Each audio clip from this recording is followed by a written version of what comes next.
السلام علیکم ورحمۃ اللہ وبرکاتہ۔ امید ہے کہ تمام دوست احباب خیریت عافیت کے ساتھ ہوں گے۔ حسب وعدہ آج کی اس نشست میں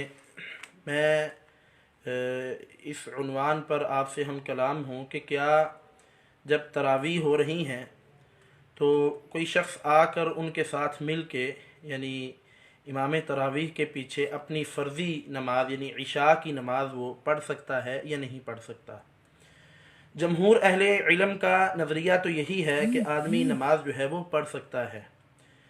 تو میں یعنی اس بحث کی طرف نہیں جاؤں گا کہ کن کن علماء کا یہ نظریہ ہے، یعنی اہل علم کے فتاوی اور یہ نہیں نقل کروں گا، یہ بہت زیادہ ہے۔ ہمارے معاصر جتنے صاحب فتویٰ لوگ ہیں، جن میں شیخ ابن باز ہیں، شیخ عثیمین ہیں، شیخ صالح فوزان ہیں، شیخ طریفی ہیں، شیخ علوان ہیں اور دیگر جتنے لوگ ہیں، وہ سارے کے سارے اس کے جواز کے قائل ہیں۔ میں اس بحث کی طرف نہیں جاؤں گا، میں یعنی کچھ دلائل کے ساتھ آپ سے اس مسئلہ پر گفتگو کروں گا انشاءاللہ۔ امام اور مقتدی کی مختلف 5 حالتیں بنتی ہیں۔ پہلی حالت کہ امام اور مقتدی ایک ہی نیت کے ساتھ نماز پڑھ رہے ہیں۔ مثلا فجر کی نماز ہو رہی ہے تو امام بھی فجر کی نماز پڑھا رہا ہے، فرضی نماز ہے، پیچھے جو پڑھنے والے ہیں وہ بھی فرضی نماز پڑھ رہے ہیں اور فجر کی ہی نماز جو ہے وہ پڑھ رہے ہیں۔ ایک حالت یہ بن جاتی ہے۔ امام و مقتدی کی مختلف 5 حالتیں بنتی ہیں، یہ تو بالاتفاق جائز ہے۔ دوسری حالت یہ بن جاتی ہے کہ امام اور مقتدی دونوں ہی فرضی نماز پڑھ رہے ہیں لیکن نیت مختلف ہے۔ مثلا عصر کی نماز امام صاحب پڑھا رہے ہیں اور پیچھے جو پڑھنے والا ہے وہ ظہر کی نماز پڑھ رہا ہے۔ اب پڑھانے والا بھی فرضی نماز پڑھ رہا ہے، پیچھے جو نماز پڑھنے والا ہے وہ بھی فرضی نماز پڑھ رہا ہے، لیکن دونوں کی نیت مختلف ہے نماز فرضی۔ اب امام کی نیت عصر کی ہے، مقتدی کی نیت جو ہے وہ ظہر کی ہے۔ ایک حالت یہ بن جاتی ہے۔ تیسری حالت یہ ہے، اب یہ جو دوسری حالت ہے جمہور اہل علم کے نزدیک یہ بھی جائز ہے، یعنی مقتدی کی نیت مختلف ہو امام سے تو ٹھیک ہے، آدمی پڑھ سکتا ہے۔ تیسری حالت کہ امام جو نماز پڑھا رہا ہے اس کی نفلی نماز ہے لیکن پیچھے جو مقتدی آ رہا ہے وہ آ کر فرضی نماز کی نیت سے پیچھے نماز ادا کرتا ہے۔ جمہور اہل علم کے نزدیک یہ صورت بھی جائز ہے، اور اس کی دلیل سیدنا معاذ رضی اللہ تعالی عنہ کی وہ مشہور حدیث ہے جو صحیح بخاری اور صحیح مسلم میں ہے کہ وہ رسول اللہ صلی اللہ علیہ وسلم کے پیچھے عشاء کی نماز پڑھ کر آتے اور آ کر نماز پڑھاتے۔ یہ جو ہے وہ تیسری صورت ہے۔ چوتھی صورت یہ ہے کہ نماز پڑھانے والا فرضی نماز پڑھا رہا ہے، پیچھے جو نماز پڑھنے والا ہے وہ نفلی نماز ادا کر رہا ہے، یعنی صلاۃ المفترض خلف المتنفل۔ تو جمہور علماء کے نزدیک یہ صورت بھی جائز ہے۔ یہ اس کی دلیل کیا ہے بھئی؟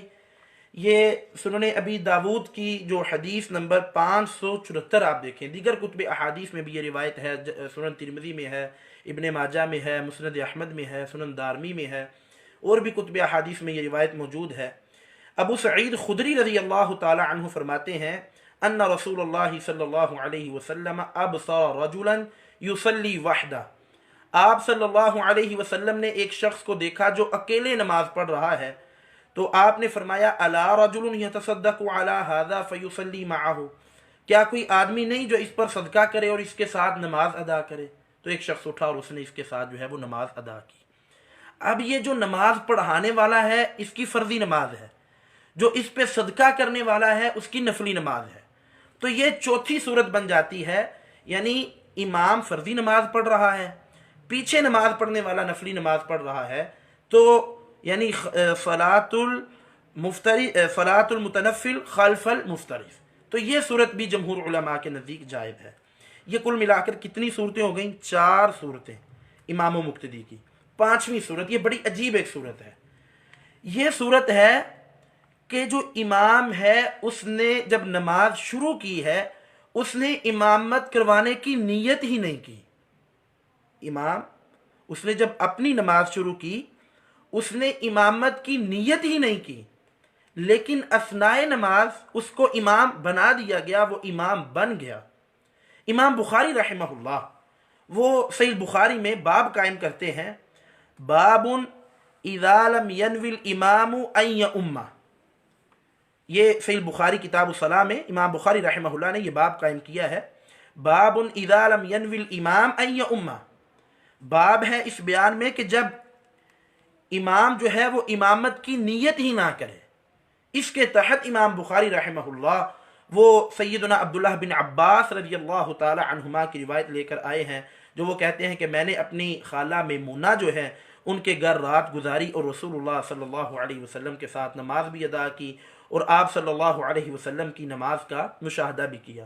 تو یہ پانچویں صورت ہے کہ باب اذا لم ینوی الامام ان یؤم۔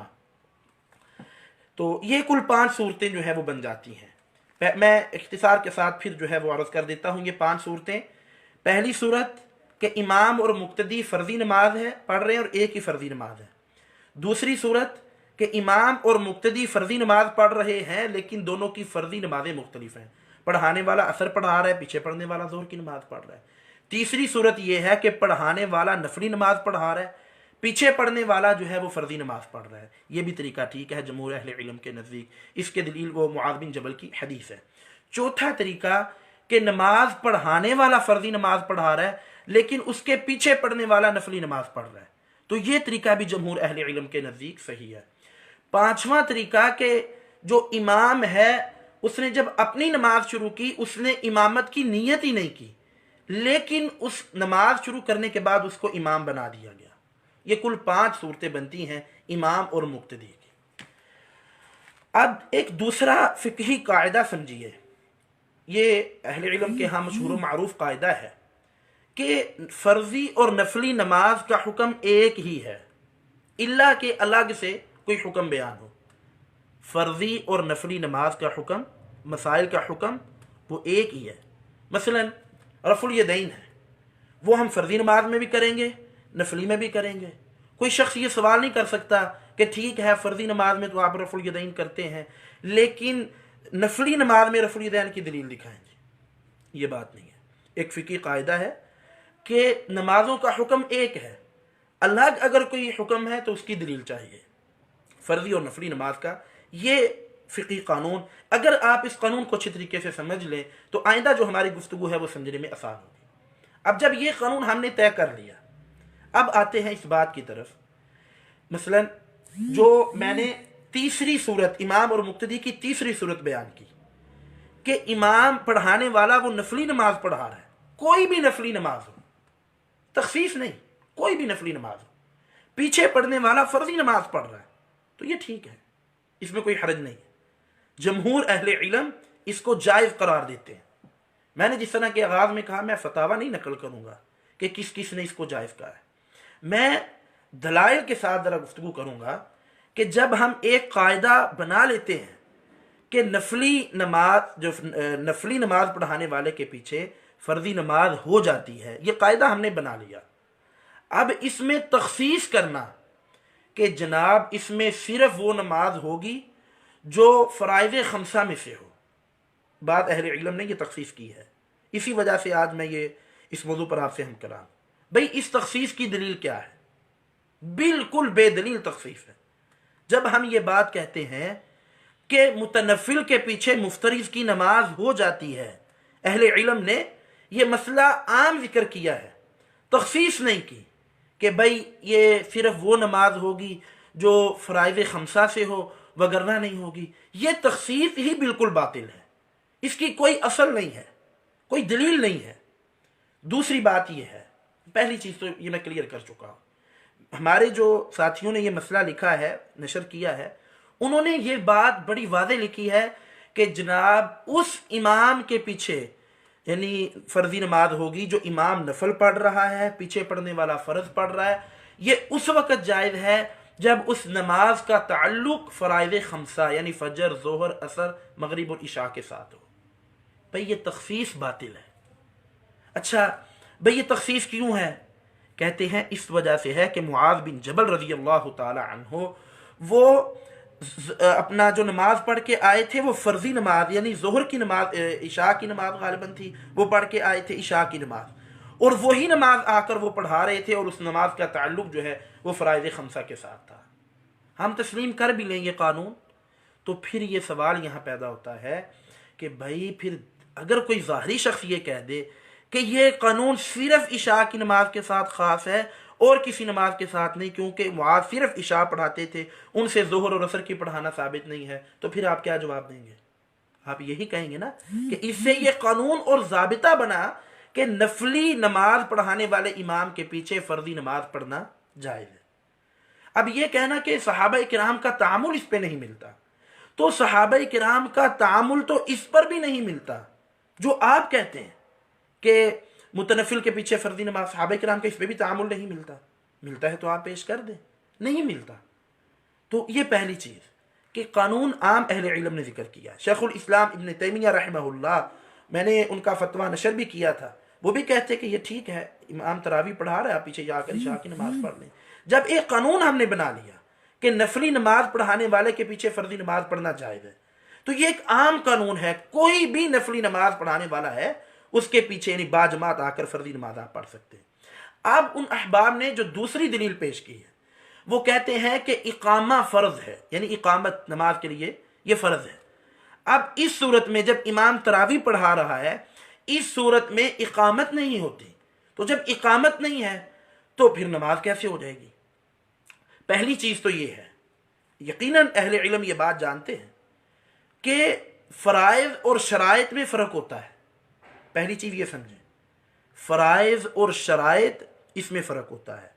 ہر فرض چیز کے رہ جانے سے نماز باطل نہیں ہوتی، ہر فرض چیز کے رہ جانے سے۔ دوسری چیز، ہمیں ایسی مثالیں ملتی ہیں کہ فرضی نماز ادا کی گئی ہے با جماعت لیکن تکبیر نہیں کہی گئی۔ آپ دلیل ذرا نوٹ کر لیجئے، سنن ابی داود 574 نمبر یہ حدیث ہے، سنن ابی داود کی۔ ابصر رسول اللہ صلی اللہ علیہ وسلم رجلا یصلی وحدہ، اللہ کے رسول صلی اللہ علیہ وسلم نے ایک شخص کو دیکھا جو نماز پڑھ رہا ہے۔ یہ آپ نوٹ کر لیں، سنن ابی داود 574 نمبر حدیث ہے۔ اللہ کے رسول صلی اللہ علیہ وسلم نے ایک شخص کو دیکھا جو نماز پڑھ رہا ہے۔ نوٹ کیجئے گا، نماز شروع کر چکا ہے، فرضی نماز ہے، یہ فرضی نماز۔ اب اللہ کے رسول صلی اللہ علیہ وسلم نے دیکھا، کہا کہ اس پہ کون صدقہ کرے گا؟ ایک شخص نے اٹھا اور اٹھ کر ساتھ اس کے نماز ادا کی ہے۔ اب وہ نماز پہلے شروع کر چکا ہے، ایک صحابی نے اٹھ کر ساتھ نماز ادا کی ہے، اقامت کہاں گئی؟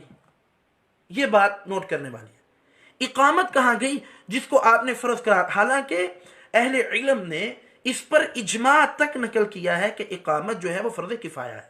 اگر بعض لوگ کہیں، بعض نہ بھی کہیں، اس متعلق آپ اگر السید سابق کی فقہ السنہ دیکھیں، اس پر بڑی تفصیل کے ساتھ انہوں نے یہ مسئلہ لکھا ہے۔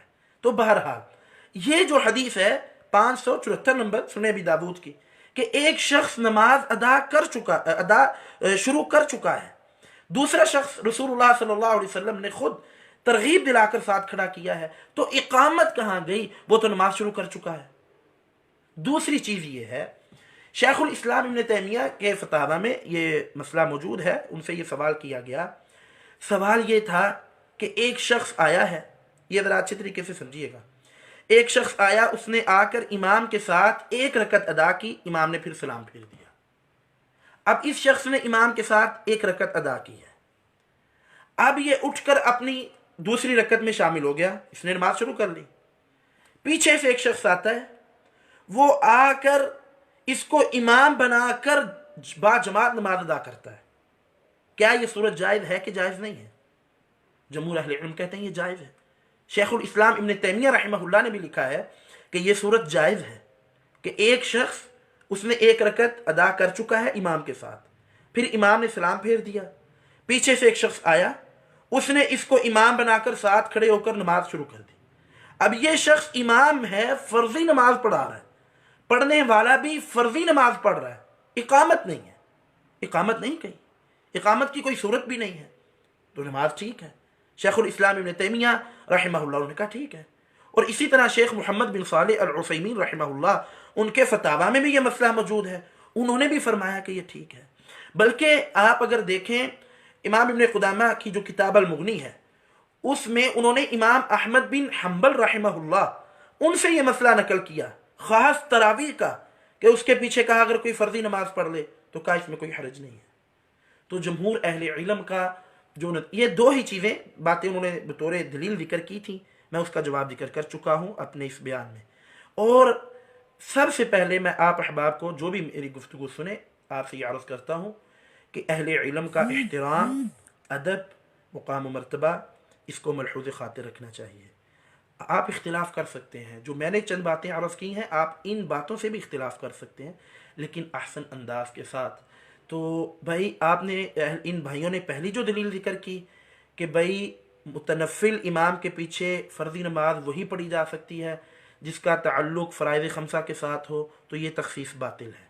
دوسری چیز ان لوگوں کا یہ کہنا کہ اقامت فرض ہے اور یہاں اقامت نہیں ہے، اس کا جواب بھی میں نے تفصیل کے ساتھ جو ہے وہ ذکر کر دیا ہے، اس امید کے ساتھ کہ انشاءاللہ اللہ سے دعا ہے اللہ تعالی ہمیں صحیح معنوں میں کتاب و سنت کو سمجھ کر اپنے سلف صالحین کے منہج کے مطابق، ان کے فہم کے مطابق اس پہ عمل کرنے کی توفیق عطا فرمائے۔ اگر اس متعلق کسی بھائی کو کوئی اشکال ہو، کوئی اعتراض ہو تو آپ نیچے لکھ دیں کمنٹس میں انشاءاللہ اپنا اس کو عرض کر دوں گا۔ تو میری بھی بات غلط ہو سکتی ہے، محتمل للخطا، میں اپنی بات کو اس نظریے کو درست سمجھتا ہوں، لیکن محتمل للخطا، ممکن ہے کہ ہمارا یہ نظریہ غلط ہو، لیکن اس وقت جب ہم مد مقابل افراد کے پاس کوئی ایسی دلیل دیکھ لیں جو یہ ہمیں بات بتائے کہ ہمارا نظریہ یہ غلط ہے۔ اور آخر پہ ساتھی یہ بات بھی نوٹ کریں کہ جمہور اہل علم پہلے جو گزر چکے ہیں، امام نووی رحمہ اللہ نے المجموع میں واضح لکھا ہے کہ تراویح کے پیچھے عشاء کی نماز پڑھنا جائز ہے۔ شیخ الاسلام ابن تیمیہ نے بھی یہ مسئلہ لکھا ہے، اور بھی متقدمین میں بڑے لوگ ہیں جو پہلے گزر چکے ہیں۔ ہمارے معاصرین میں تو میں نے کہا کہ شیخ ابن باز، شیخ عثیمین اور شیخ صالح فوزان اور شیخ طریفی، شیخ علوان اور اسی طرح کئی ایک اہل علم وہ اس کو جائز قرار دیتے ہیں۔ اس بابرکت مہینے میں اپنے بھائی کو دعاؤں میں یاد رکھیے گا۔ اللہ تعالیٰ میرا اور آپ کا حامی و ناصر ہو۔ السلام علیکم ورحمۃ اللہ وبرکاتہ۔